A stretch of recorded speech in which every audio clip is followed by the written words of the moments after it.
Hey everyone, this is the Cocoa Nomad, and in this video, I wanted to share my nomadic journey experience and how I got started for those who might be curious as to, one, how you get started and what's it like and what are the things that you need to do before you get going. And the reason why I wanted to share this is I think everybody's journey is a bit different. And the fact of the matter is you won't necessarily get the answers right. If there's not necessarily a right answer.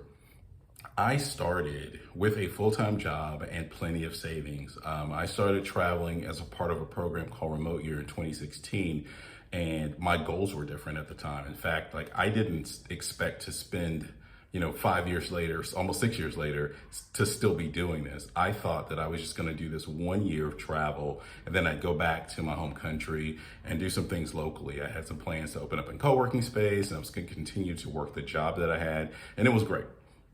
But what happened is, as I started along the way, I learned a lot of things about myself and what I wanted and things that I really missed.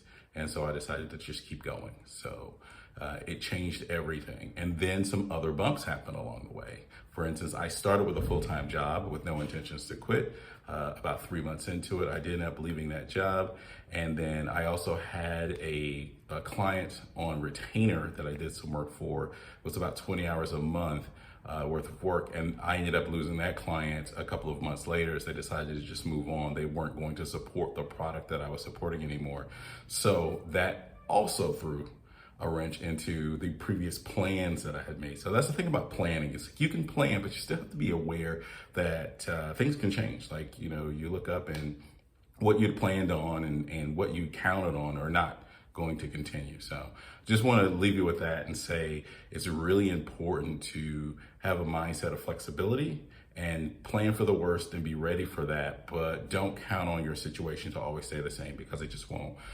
But don't let that prevent you from getting started. If you want to make that leap, I am a proponent of having some money saved. I think you should have some funds because you have to take care of yourself. And I also think you should have a source of income. So there are a lot of people who are very adventurous who will just leap out here and don't have a job and don't have an idea and will just do this. They will just leap out into this lifestyle, throwing caution to the wind. I don't necessarily recommend that. I think there's a phase in between, like the part about not knowing where you're going to go and how long you're going to stay there or anything like that. 100% all for it. To do it with no money, no savings, that's dicey. I mean, it can work out, but you don't want to be stuck in a country with no means to take care of yourself. And sometimes, depending on who you are and where you are, you may have trouble getting into certain countries when they ask you about your means to take care of yourself, and you can't show some sources of income or means. So you want to be very, very careful with that. There are certain countries that are easier to start with. I'm currently here in Mexico again after living in Guatemala for the last couple of months. I'm here briefly and then I'll continue my travels. But I would say of all the places that I've lived in the last 5.5 years, about 37 countries, this is probably one of the easiest to sort of get started. So if you're thinking about that, definitely Mexico. Hit the ground running here. For most people, it's probably easy to get in.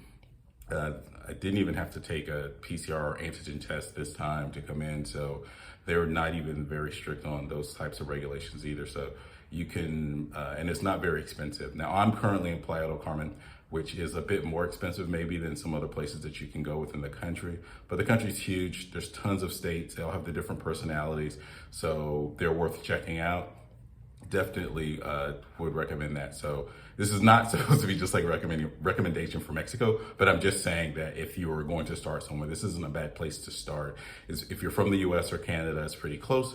And you're in the same time zone, so you don't have to worry about that as well if you are working. I do recommend, though, if you're going to do this, you should have some source of income, whether it's freelance or contracting or full-time job. Now, if it's a full-time job, you do have to work some things out with your employer. If they know, you have to decide if you're going to tell them. I'll drop a link to another video where I talk about whether or not you should tell a prospective employer whether that you won't be in the US or Canada or your home country, and some of the implications for them, and that they are concerned about whether they're true or not. But those are their concerns most of the time. So check that as well. Hope this helps. I do encourage people to get out, see the world, and travel. And if you want to make your lifestyle, go for it. But just make the plan and then act on it. So have a great day.